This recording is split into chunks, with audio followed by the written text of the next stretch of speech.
Well, you joined me in a slightly different environment this morning. If you're new to the channel, you won't know what this is, but if you're not, you'll probably recognise it. It's Slinky, the SLK. Slinky's been off the road. I think it's almost 2 years now, because, no, I've got to be politically correct. Some unemployed travelling people stole his catalytic converter, and, well, because I've had the use of the rover and all that lot, and Flow the micro, I've just not got around to fixing it. I was very disheartened, to be honest. Really knocked off that they'd done it. It was covered over to stop it from frosting over because I was using it, and obviously they thought, oh look, sports car with a cover over it in the spring, that's not going to move till the summer. I don't even know how they got under it, because I had to buy a special jack to get under the sills on this. But sure enough, I got in it to go to work, started it up, and it sounded like a Panzer. It sounds great. And I thought, oh god, the exhaust is blowing. I've just got to get an exhaust now. It wasn't until it was thought that is unseasonably loud, and I got under it. And I'm sure I've showed you footage before. They'd cut the catalytic converter out. Yes, so I've got an exhaust coming today. Very excited, because Slinky's been standing a little while. And when a car stands a while, you start to get a little bit of mildew, especially on leather, because this is leather material. So, yes, it's out with the old Andrex wipes, the biological. I've got a mouldy knob!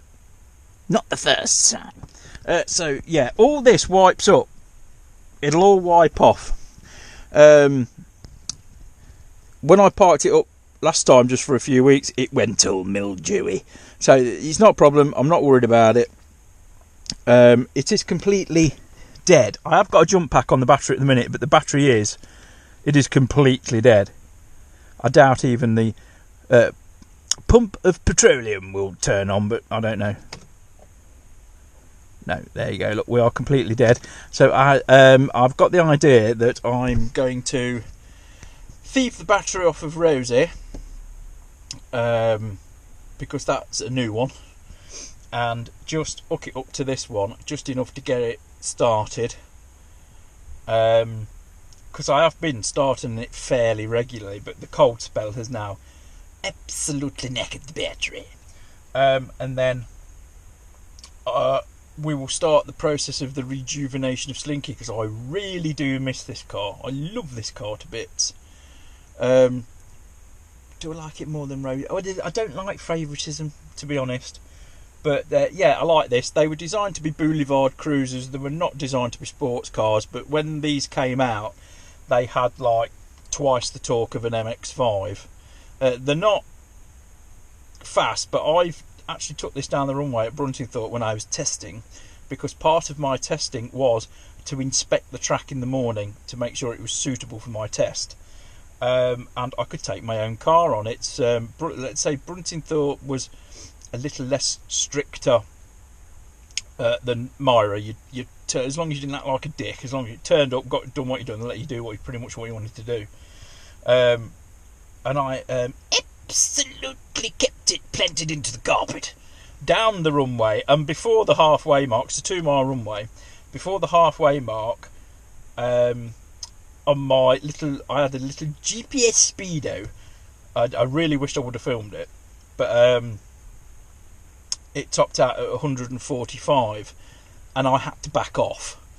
It does say they'll do about 150, and I believe it, completely believe it. Completely unruffled, steady as a rock. So yes, very nice. But I do like it. It's they were originally made as a smaller version of the massive barges SLKs that were around at the time. All these spiders are being evicted. It was never designed to be a sports car.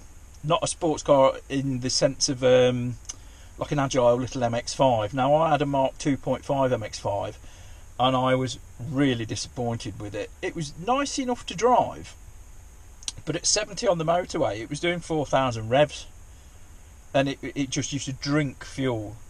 The build quality on it wasn't that good. The rust, because the battery's in the boot, the rust around the boot area where I'm guessing the battery gases and stuff have something to do with it. But the build quality on the MX-5, it's rubbish. They're a lovely car, and compared to this, loads more boot room, because when this roof goes down, this has got a folding hardtop. I think it was the first production car with a folding hardtop, which takes about 20 seconds. It takes forever compared to hardtops these days.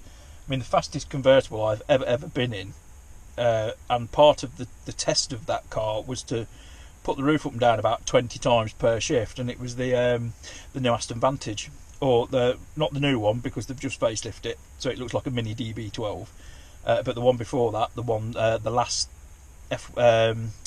V12 series, basically, 7 seconds. It was like weep, weep, weep, weep. It actually made that noise. No, it didn't. Slinky, it's a leisurely car. It's a brilliant cruiser. It's lovely to do distance in. It's not that bad on fuel. It's actually, because I'm not a lead-footed git anyway, I do return 50 to the gallon, and this is a 2.3 supercharged. So yeah, the intention is get it back on the road. I've got a little bit of mild tin worm to address to. Mercedes of this era were notorious for rusting if they even saw a puddle. A bit like, 90s Japanese cars. So yeah, it's sort of an onward battle with that. But the reason I've come to the decision to put this back on the road is that Rosie has some serious tin worm issues, and one of them is one of the rear sills is basically it's completely going, and it's going up the wheel arch as well. You can get a repair panel, that's all well and good, but if the metal behind it is knackered, there is a structural member there under the rear seats, and it is common for them to rust there. If that rusts through, it's game over. So economically, it is actually cheaper to fix this, because other than just being parked up, it was in daily use. Other than just being parked up, the only thing we've got to get around is the fact it's been standing. Get a battery, but I'm going to nick the one off Rosie, get this started, and then I can start work on it. Uncle Barnyard will be assisting me, because we've got to get the car right up so we can get underneath it. So I'm going to tilt it at an angle, jack it up, wouldn't block it, jack it up, wouldn't block it, so we can get a decent degrees. If I can get sort of 40 degrees, 35, 40 degrees, I can get under it comfortably. Of course, if I was anorexic, I'd be able to get under it now. So yes, so I've got the fitting kit coming, the exhaust coming. We'll have to grind through the old fittings, because they just cut the cat out with a hydraulic claw by the look of it. But they've left the fittings either side intact, so they're never going to come undone. So get the old spinny grindy thing. We'll cut through those. We'll put all new fittings on. I've just ordered the fitting kit with the gasket and the bolts, and that should be that. Good.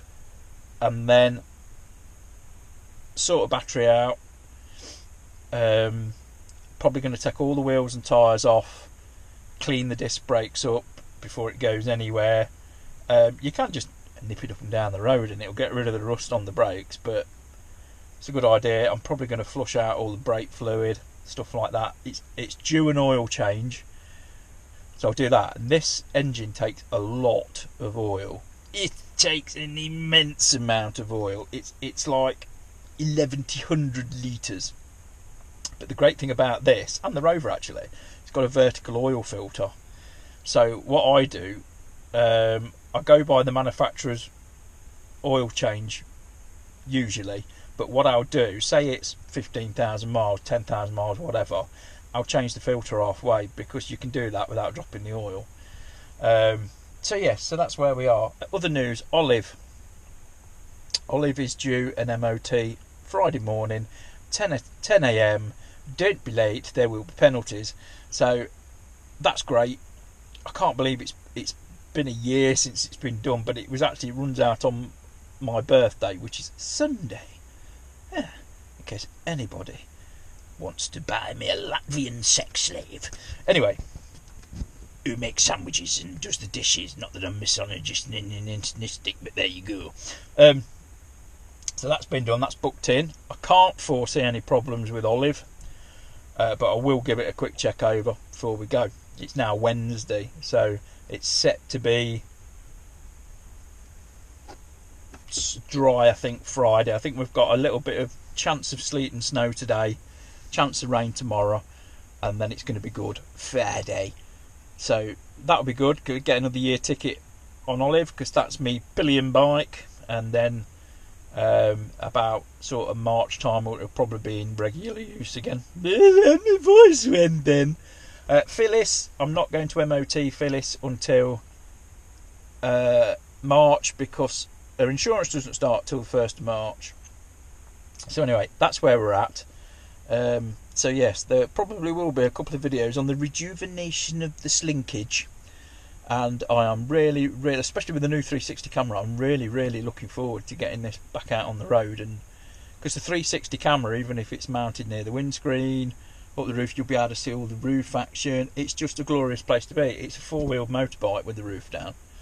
It's great. It's really good. So that's where we're at. Let me know your thoughts and my bleeps. And I'm going to ask his permission first, but CJ sent me a film of him basically almost being knocked off his motorcycle down a country lane. So I'm going to ask him if I can use permission to use his little clip, because this thing in a Range Rover or whatever it is, something far too big for a country lane, nearly clobbered him off. So I'm going to ask his permission to use the clip, and if so, you'll see it right after this as the guest wanker of the week. Anyway, enjoy the rest of your week, and I'll see you on the flip side. Don't forget the merch. Merch.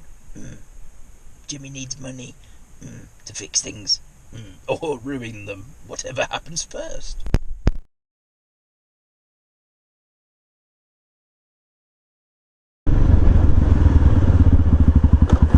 Fuck me. Fuck's sake.